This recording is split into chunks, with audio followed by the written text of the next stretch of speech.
Hi hello ನಮಸ್ತೆ, ಎಲ್ಲರೂ ಹೇಗಿದ್ದೀರಾ? Welcome back to my channel. So last ವಿಡಿಯೋದಲ್ಲಿ ನಾವು ಸನ್ ರೇಸ್ ಬಗ್ಗೆ ತಿಳ್ಕೊಂಡ್ವಿ, ಅಂದರೆ UVA ಮತ್ತು UVB ರೇಸ್ ಬಗ್ಗೆ ತಿಳ್ಕೊಂಡ್ವಿ. ಜೊತೆಗೆ ಅದು ನಮ್ಮ ಸ್ಕಿನ್ ಮೇಲೆ ಮಾಡುವಂಥ ಎಫೆಕ್ಟ್ಸ್ ಬಗ್ಗೆ ತಿಳ್ಕೊಂಡ್ವಿ. ಸೊ ಈ ವಿಡಿಯೋದಲ್ಲಿ ನಾವು ಸನ್ಸ್ಕ್ರೀನ್ಸ್ ಬಗ್ಗೆ ತಿಳ್ಕೊಳ್ಳೋಣ. ಮುಖ್ಯವಾಗಿ ಸನ್ಸ್ಕ್ರೀನ್ಸಲ್ಲಿ ಎಷ್ಟು ವಿಧ ಅಂದರೆ ಎಷ್ಟು ಟೈಪ್ಸ್ ಇದೆ, ಜೊತೆಲಿ SPF ಅಂದರೆ ಏನು, PA ಫ್ಯಾಕ್ಟರ್ ಅಂದರೆ ಏನು ಅಂತ ತಿಳ್ಕೊಳ್ಳೋಣ. ನಾವು ಡಿಫ್ರೆಂಟ್ ಟೈಪ್ಸ್ ಆಫ್ ಸ್ಕಿನ್ಸ್ ಅವರು ಯಾವ ಥರ ಅವ್ರ ಸ್ಕಿನ್ಗೆ ಸೂಟ್ ಆಗೋ ಅಂಥ ಸನ್ಸ್ಕ್ರೀನ್ಸ್ನ ಹೇಗೆ ಚೂಸ್ ಮಾಡಬೇಕು ಅನ್ನೋದನ್ನ ತಿಳ್ಕೊಳ್ಳೋಣ. ಮುಖ್ಯವಾಗಿ 2 ಥರದ ಸನ್ಸ್ಕ್ರೀನ್ಸ್ ಇದೆ. ಒಂದು ಮಿನರಲ್ ಸನ್ಸ್ಕ್ರೀನು, ಇನ್ನೊಂದು ಕೆಮಿಕಲ್ ಸನ್ಸ್ಕ್ರೀನು. ಅದು ಹೇಗೆ ಕೆಲಸ ಮಾಡುತ್ತೆ ಮತ್ತು ಅದರಲ್ಲಿರೋ ಇಂಗ್ರೀಡಿಯೆಂಟ್ಸ್ ಮೇಲೆ ಕೆಮಿಕಲ್ ಮತ್ತು ಫಿಸಿಕಲ್ ಅಂತ 2 ಟೈಪ್ನ ಡಿಫ್ರೆನ್ಷಿಯೇಟ್ ಮಾಡ್ಬೋದು ನಾವು. ಮೊದಲನೇದಾಗಿ ನಾವು ಫಿಸಿಕಲ್ ಸನ್ಸ್ಕ್ರೀನ್ಸ್ ಬಗ್ಗೆ ಮಾತಾಡೋಣ. ಈ ಫಿಸಿಕಲ್ ಸನ್ಸ್ಕ್ರೀನ್ಸು ತುಂಬ ಮೈಲ್ಡ್ ಆಗಿರುತ್ತೆ. ಈ ಸನ್ಸ್ಕ್ರೀನ್ಸ್ನ ಸೆನ್ಸಿಟಿವ್ ಸ್ಕಿನ್ನವರು, ಆ್ಯಕ್ನೆ ಪ್ರೋನ್ ಸ್ಕಿನ್ನವರು ಯಾವುದೇ ಯೋಚನೆ ಇಲ್ಲದೆ ಯೂಸ್ ಮಾಡ್ಬೋದು. ಅದು ಬಿಟ್ಟು ಬೇರೆ ಎಲ್ಲ ಸ್ಕಿನ್ ಟೈಪ್ ಅವರು ಯಾವುದೇ ತೊಂದರೆ ಇಲ್ಲದೆ ಈ ಫಿಸಿಕಲ್ ಸನ್ಸ್ಕ್ರೀನ್ಸ್ನ ಆರಾಮಾಗಿ ಯೂಸ್ ಮಾಡ್ಬೋದು. ಜೊತೆಲಿ ಮಕ್ಕಳಿಗೆ ಕೂಡ ಈ ಸನ್ಸ್ಕ್ರೀನು ತುಂಬ ಚೆನ್ನಾಗಿ ಸೂಟ್ ಆಗುತ್ತೆ. ಯಾವುದೇ ಥರದ ಇರಿಟೇಷನ್ ಆಗಲಿ ಅಥವಾ ಅಲರ್ಜೀಸ್ ಆಗಲಿ ಅಥವಾ ಬ್ರೇಕ್ಔಟ್ಸ್ ಆಗಲಿ ಈ ಫಿಸಿಕಲ್ ಸನ್ಸ್ಕ್ರೀನ್ಸ್ನ ಯೂಸ್ ಮಾಡೋದ್ರಿಂದ ಆಗೋದಿಲ್ಲ. ಇಂಗ್ರೀಡಿಯೆಂಟ್ಸಿಗೆ ಬರೋದಾದರೆ, ಫಿಸಿಕಲ್ ಸನ್ಸ್ಕ್ರೀನ್ಸಲ್ಲಿ ನಮಗೆ ಮುಖ್ಯವಾಗಿ ಸಿಗೋದು 2 ಇಂಗ್ರೀಡಿಯೆಂಟ್ಸ್. ಒಂದು ಜಿಂಕ್ ಆಕ್ಸೈಡ್ ಮತ್ತು ಟೈಟಾನಿಯಂ ಡೈಆಕ್ಸೈಡ್. ಕೆಲವೊಂದು ಸಲ ಇದೆರಡರ ಕಾಂಬಿನೇಷನಲ್ಲಿ ಕೂಡ ನಮಗೆ ಫಿಸಿಕಲ್ ಸನ್ಸ್ಕ್ರೀನ್ಸ್ ಸಿಗುತ್ತೆ. ಮತ್ತು ಇದು ಯಾವ ಥರ ಕೆಲಸ ಮಾಡುತ್ತೆ ಅಂದರೆ, ಮೋಡ್ ಆಫ್ ಆ್ಯಕ್ಷನ್ ಯಾವ ಥರ ಇರುತ್ತೆ ಅಂತ ಅಂದರೆ, ನಾವು ಇದನ್ನ ಮುಖದ ಮೇಲೆ ಹಚ್ಚಿದಾಗ ಇದು ನಮ್ಮ ಸ್ಕಿನ್ ಒಳಗಡೆ ಅಬ್ಸರ್ವ್ ಆಗೋದಿಲ್ಲ. ನಮ್ಮ ಸ್ಕಿನ್ ಮೇಲೆ ಒಂದು ಫಿಸಿಕಲ್ ಬ್ಯಾರಿಯರ್ ಥರ, ಅಂದರೆ ಒಂದು ರಕ್ಷಾ ಕವಚದ ಥರ ನಮ್ಮ ಸ್ಕಿನ್ ಟಾಪ್ ಲೇಯರ್ ಮೇಲೆ ಕೂರುತ್ತೆ. ಸೊ ನೀವು ಆಚೆ ಹೋದಾಗ ಸನ್ ರೇಸ್ ಅಂದರೆ UVA UVB ರೇಸ್ ಏನೇ ಬಿದ್ದರೂ ಸ್ಕಿನ್ ಒಳಗಡೆ ಅದು ಅಬ್ಸರ್ವ್ ಆಗೋದಕ್ಕೆ ಬಿಡೋದಿಲ್ಲ. ಬದಲಾಗಿ ಮುಖದ ಮೇಲೆ ಬೀಳೋ ಅಂಥ ಸನ್ ರೇಸ್ನ ಚದುರಿಸಿ ಮತ್ತೆ ವಾತಾವರಣಕ್ಕೆ ರಿಫ್ಲೆಕ್ಟ್ ಮಾಡಿಬಿಡುತ್ತೆ. ಸೊ ಇದರಿಂದ ನಮ್ಮ ಸ್ಕಿನ್ ಒಳಗಡೆ ಯಾವುದೇ ಥರದ ಇರಿಟೇಷನ್ ಆಗೋದಿಲ್ಲ, ಯಾವುದೇ ಥರದ ಅಲರ್ಜೀಸ್ ಆಗೋದಿಲ್ಲ. ಎಲ್ಲ ಥರದಿಂದನೂ ನಮಗೆ ಫುಲ್ ಆನ್ ಪ್ರೊಟೆಕ್ಷನ್ ಸಿಗುತ್ತೆ ಈ ಫಿಸಿಕಲ್ ಸನ್ಸ್ಕ್ರೀನ್ಸಿಂದ.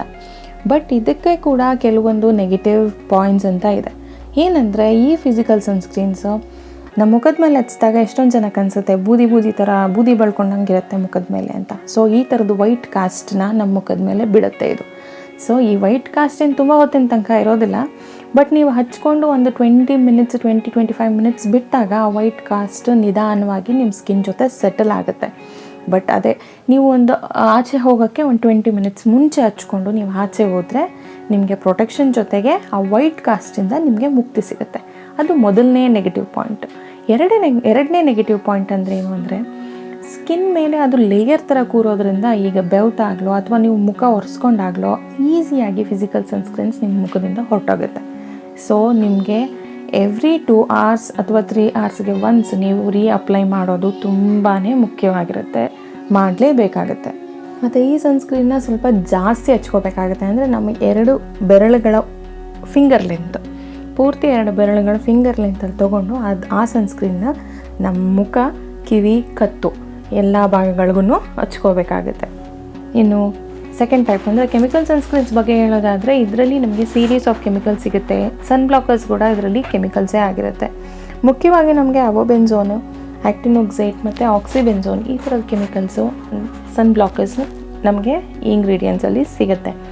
ಸೊ ಈ ಸನ್ಸ್ಕ್ರೀನ್ಸು ಹೇಗೆ ಕೆಲಸ ಮಾಡುತ್ತೆ, ಅದ್ರ ಮೋಡ್ ಆಫ್ ಆ್ಯಕ್ಷನ್ ಹೇಗಿರುತ್ತೆ ಅಂದರೆ, ಇದು ಫಿಸಿಕಲ್ ಸನ್ಸ್ಕ್ರೀನ್ಸ್ಗಿಂತ ಎಂಟೈರ್ಲಿ ಡಿಫ್ರೆಂಟ್ ಆಗಿರುತ್ತೆ. ಸೊ ಈ ಕೆಮಿಕಲ್ ಸನ್ಸ್ಕ್ರೀನ್ಸ್ನ ನಮ್ಮ ಸ್ಕಿನ್ ಮೇಲೆ ಹಚ್ಕೊಂಡಾಗ ಈ ಸನ್ಸ್ಕ್ರೀನ್ ಸ್ಕಿನ್ ಮೇಲ್ಗಡೆ ಕೂರೋದಿಲ್ಲ, ಇದು ಸ್ಕಿನ್ ಒಳಗಡೆ ಅಬ್ಸರ್ವ್ ಆಗುತ್ತೆ. ಅಬ್ಸರ್ವ್ ಆಗಿ ಒಂದು ಟಾಪ್ ಲೇಯರ್ ಒಳಗಡೆ ಹೋಗಿ ಅಲ್ಲಿ ಕೂರುತ್ತೆ. ನಾವಿದನ್ನ ಹಚ್ಕೊಂಡು ಆಚೆ ಹೋದಾಗ UVA UVB ರೇಸ್ ಏನು ನಮ್ಮ ಸ್ಕಿನ್ ಮೇಲೆ ಬೀಳುತ್ತೆ, ಅದನ್ನು ಕೂಡ ಇದು ಸ್ಕಿನ್ ಒಳಗಡೆಗೆ ಅಬ್ಸರ್ವ್ ಮಾಡ್ಕೊಳ್ಳುತ್ತೆ. ಅಬ್ಸರ್ವ್ ಮಾಡ್ಕೊಂಡಾದ್ಮೇಲೆ ಇದು ಸ್ಕಿನ್ ಒಳಗಡೆ ಅಬ್ಸರ್ವ್ ಮಾಡಿರೋವಂಥ UV ರೇಸ್ನ ಹೀಟಾಗಿ ಕನ್ವರ್ಟ್ ಮಾಡಿ ರಿಫ್ಲೆಕ್ಟ್ ಮಾಡುತ್ತೆ ವಾತಾವರಣಕ್ಕೆ. ಸೊ ಈ ಪ್ರೋಸೆಸ್ಸಲ್ಲಿ ನಮ್ಮ ಸ್ಕಿನ್ ಒಳಗಡೆ ಪೆನಿಟ್ರೇಟ್ ಆಗುತ್ತೆ UV ರೇಸ್. ಸೊ ಈ ಎಂಟೈರ್ ಪ್ರೋಸೆಸ್ಸಲ್ಲಿ ನಮ್ಮ ಸ್ಕಿನ್ಗೆ ಇರಿಟೇಷನ್ ಅಥವಾ ಬ್ರೇಕ್ಔಟ್ಸು, ಅಲರ್ಜೀಸ್ ಆಗೋವಂಥ ಚಾನ್ಸಸ್ ತುಂಬಾ ಇರುತ್ತೆ. ಅದರಿಂದ ಈ ಕೆಮಿಕಲ್ ಸನ್ಸ್ಕ್ರೀನ್ಸ್ನ ದಯವಿಟ್ಟು ಈ ಸೆನ್ಸಿಟಿವ್ ಸ್ಕಿನ್ನವರು, ಆ್ಯಕ್ನೆ ಪ್ರೋನ್ ಸ್ಕಿನ್ನವರು ಅಥವಾ ಮಕ್ಕಳಿಗಾಗಲಿ ಈ ಥರ ಕೆಮಿಕಲ್ ಸನ್ಸ್ಕ್ರೀನ್ಸ್ನ ಹಚ್ಚಬೇಡಿ, ಅಥವಾ ಇದನ್ನು ಯಾರೂ ರೆಕಮೆಂಡ್ ಮಾಡೋದಿಲ್ಲ ಕೆಮಿಕಲ್ ಸನ್ಸ್ಕ್ರೀನ್ಸ್ನ. ಸೊ ನೀವು ಸೆನ್ಸಿಟಿವ್ ಸ್ಕಿನ್ನವರಾಗಿದ್ದರೆ ಆ್ಯಕ್ನೆ ಪ್ರೋನ್ ಸ್ಕಿನ್ ಅವ್ರು ಆಗಿದ್ದರೆ ದಯವಿಟ್ಟು ಕೆಮಿಕಲ್ ಸನ್ಸ್ಕ್ರೀನ್ಸ್ನ ಯೂಸ್ ಮಾಡಬೇಡಿ. ಈ ಕೆಮಿಕಲ್ ಸನ್ಸ್ಕ್ರೀನ್ಸ್ದು ಮುಖ್ಯವಾದ ಮೇನ್ ಪಾಸಿಟಿವ್ ಪಾಯಿಂಟ್ ಏನಂತ ಅಂದರೆ, ಇದು ಫಿಸಿಕಲ್ ಸನ್ಸ್ಕ್ರೀನ್ಸ್ ಥರ ವೈಟ್ ಕಾಸ್ಟ್ ಬಿಡೋದಿಲ್ಲ ನಮ್ಮ ಸ್ಕಿನ್ ಮೇಲೆ. ನಮ್ಮ ಸ್ಕಿನ್ ಒಳಗಡೆ ಪೂರ್ತಿ ಅಬ್ಸರ್ವ್ ಆಗೋದ್ರಿಂದ ನಮ್ಮ ಸ್ಕಿನ್ ಒಳಗಡೆ ಚೆನ್ನಾಗಿ ಬ್ಲೆಂಡ್ ಆಗಿ ಒಂದು ಒಳ್ಳೆ ಲುಕ್ ಕೊಡುತ್ತೆ ನಿಮಗೆ. ಸೊ ಇದು ಫಿಸಿಕಲ್ ಸನ್ಸ್ಕ್ರೀನ್ನ ತುಂಬ ಜನ ಯೂಸ್ ಮಾಡ್ತಾರೆ, ತುಂಬ ಜನಕ್ಕೆ ಇಷ್ಟ ಆಗುತ್ತೆ. ಮತ್ತು ಫಿಸಿಕಲ್ ಸನ್ಸ್ಕ್ರೀನ್ ಅಷ್ಟು ಜಾಸ್ತಿ ಇದನ್ನು ಹಚ್ಕೊಳ್ಳೋದು ಬೇಕಾಗಲ್ಲ. ಕ್ವಾಂಟಿಟಿ ಸ್ವಲ್ಪ ತೊಗೊಂಡು ಹಚ್ಕೊಂಡ್ರೆ ಫುಲ್ ಕವರೇಜ್ ಸಿಗುತ್ತೆ, ಚೆನ್ನಾಗಿ ಬ್ಲೆಂಡ್ ಆಗುತ್ತೆ, ಒಳ್ಳೆ ಲುಕ್ ಕೊಡುತ್ತೆ. ಬಟ್ ಇದನ್ನು ಕೂಡ ನೀವು ಎವ್ರಿ 2 to 3 hours ರೀಅಪ್ಲೈ ಮಾಡಲೇಬೇಕಾಗತ್ತೆ. ಸೊ ಸನ್ಸ್ಕ್ರೀನ್ಸು ಫಿಸಿಕಲ್ ಆಗಿರ್ಬೋದು, ಕೆಮಿಕಲ್ ಆಗಿರ್ಬೋದು, reapplication is more important than ನೀವು ಫಿಸಿಕಲ್ ಯೂಸ್ ಮಾಡ್ತಿರೋ, ಕೆಮಿಕಲ್ ಸನ್ಸ್ಕ್ರೀನ್ಸ್ ಯೂಸ್ ಮಾಡ್ತಿರೋ, ಅದಕ್ಕಿಂತ reapplication is very much important. So ಈ ಕೆಮಿಕಲ್ ಸನ್ಸ್ಕ್ರೀನ್ಸ್ದು ಮುಖ್ಯವಾಗಿ ಅದರ ಡ್ರಾಬ್ಯಾಕ್, ನೆಗೆಟಿವ್ ಪಾಯಿಂಟ್ ಬಗ್ಗೆ ಹೇಳೋದಾದರೆ, ಇದರಲ್ಲಿ ಸಿಗುವಂಥ ಕೆಮಿಕಲ್ಸ್ ಒಂದೊಂದಕ್ಕೆ ನಮ್ಮ ಬ್ಲಡ್ ಅಂದರೆ ನಮ್ಮ ಬಾಡಿ ಒಳಗಡೆ ಎಂಟ್ರಾಗಿ ನಮ್ಮ ಬ್ಲಡ್ ಸ್ಟ್ರೀಮ್ನ ಎಂಟ್ರಾಗುವಂಥ ಕೆಪಾಸಿಟಿ ಇರುತ್ತೆ. ಅದರಲ್ಲಿ ಮುಖ್ಯವಾಗಿ ಆಕ್ಸಿಬೆನ್ಝೋನ್. ಈ ಆಕ್ಸಿಬೆನ್ಝೋನ್ ಅನ್ನೋದು ನಮ್ಮ ಬ್ಲಡ್ ಸ್ಟ್ರೀಮಲ್ಲಿ ಎಂಟ್ರಾಗಿ ನಮ್ಮ ಹಾರ್ಮೋನಲ್ ಫಂಕ್ಷನ್ಸ್ ಏನೇನಿರುತ್ತೆ, ಅಂದರೆ ಹಾರ್ಮೋನಲ್ ಪ್ರೊಡಕ್ಷನ್ಸ್ ಏನೇನಿರುತ್ತೆ ಅದನ್ನು ಡಿಸ್ಟರ್ಬ್ ಮಾಡುತ್ತೆ, ಆ ಬ್ಯಾಲೆನ್ಸ್ನ ಕೆಡಿಸುತ್ತೆ. ಸೊ ಹಾರ್ಮೋನಲ್ ಇಂಬ್ಯಾಲೆನ್ಸಿಂದ ಆಗೋವಂಥ ಸೈಡ್ ಎಫೆಕ್ಟ್ಸ್ ಏನೇನಿರುತ್ತೆ ಅದಕ್ಕೆ ಮುಖ್ಯವಾಗಿ ಈ ಆಕ್ಸಿಬೆನ್ಝೋನ್ ಕೂಡ ಕಾರಣ ಆಗೋ ಚಾನ್ಸ್ ಇದೆ. ಸೊ ಅದು ಬರೀ ನಮ್ಮ ಬಾಡಿಗಷ್ಟೇ ಅಲ್ಲ, ಎನ್ವಿರಾನ್ಮೆಂಟ್ಗೆ ಅಂದರೆ ನಮ್ಮ ವಾತಾವರಣಕ್ಕೆ ಕೂಡ ಆಕ್ಸಿಬೆನ್ಝೋನು ಅಷ್ಟು ಒಳ್ಳೆ ಕೆಮಿಕಲ್ ಅಲ್ಲ ಅನ್ನೋದು ರಿಸರ್ಚ್ ಮೂಲಕ ತಿಳಿದಿರೋದು. ಸೊ ನೀವು ಆದಷ್ಟು ಸನ್ಸ್ಕ್ರೀನ್ಸ್ನ ತೊಗೋಬೇಕಾದ್ರೆ ಆಕ್ಸಿಬೆನ್ಝೋನ್ ಫ್ರೀ ಸನ್ಸ್ಕ್ರೀನ್ಸ್ನ, ಕೆಮಿಕಲ್ ಸನ್ಸ್ಕ್ರೀನ್ಸ್ನ ತೊಗೊಂಡ್ರೆ ತುಂಬ ಒಳ್ಳೆಯದು.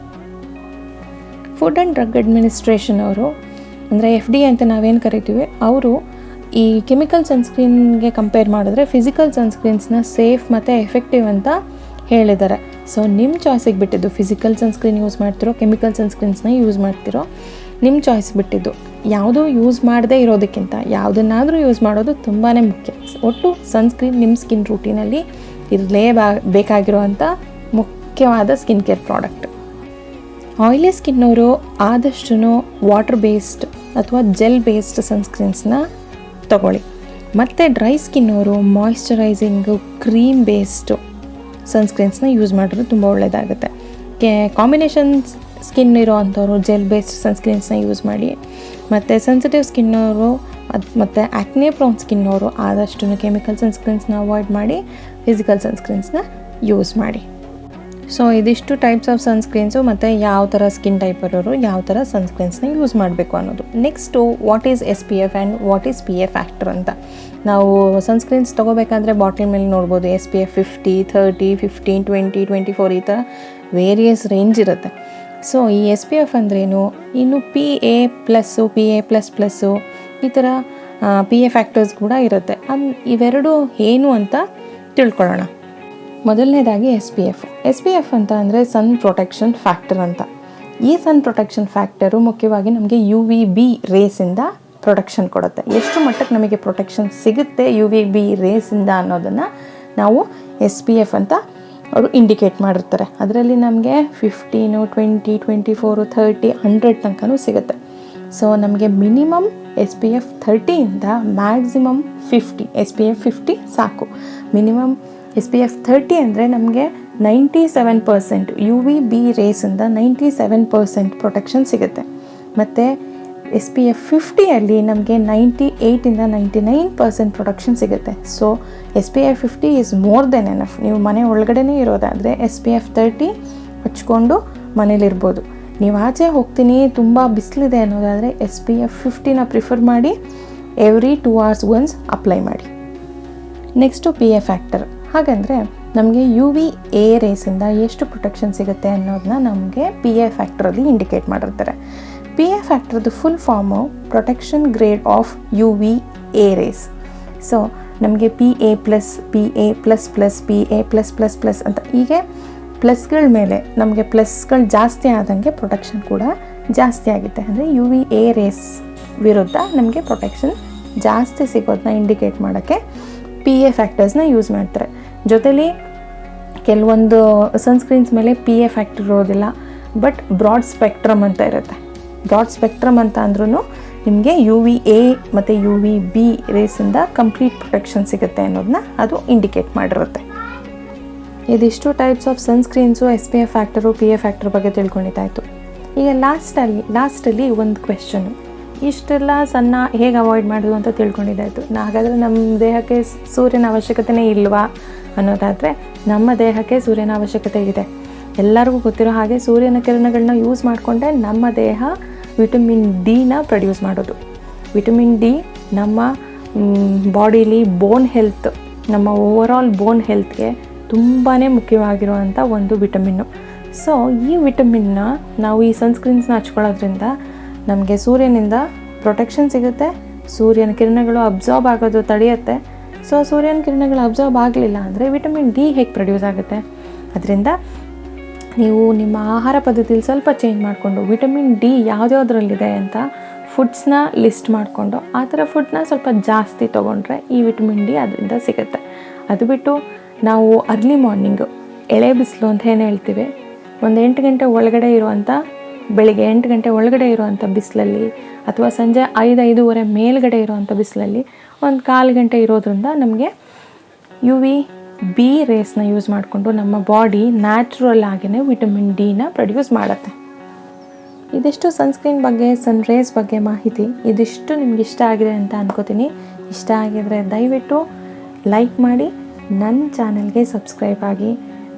ಸೊ ಮತ್ತಷ್ಟು ಮಗದಷ್ಟು ಮಾಹಿತಿಯೊಂದಿಗೆ ಇನ್ನೊಂದು ಟಾಪಿಕ್ ತೊಗೊಂಡು ನೆಕ್ಸ್ಟ್ ವಿಡಿಯೋದಲ್ಲಿ ಬರ್ತೀನಿ. ಅಲ್ಲಿ ತನಕ take care, bye. No matter what, love your skin, love yourself. Keep smiling. Don't forget to subscribe. Bye.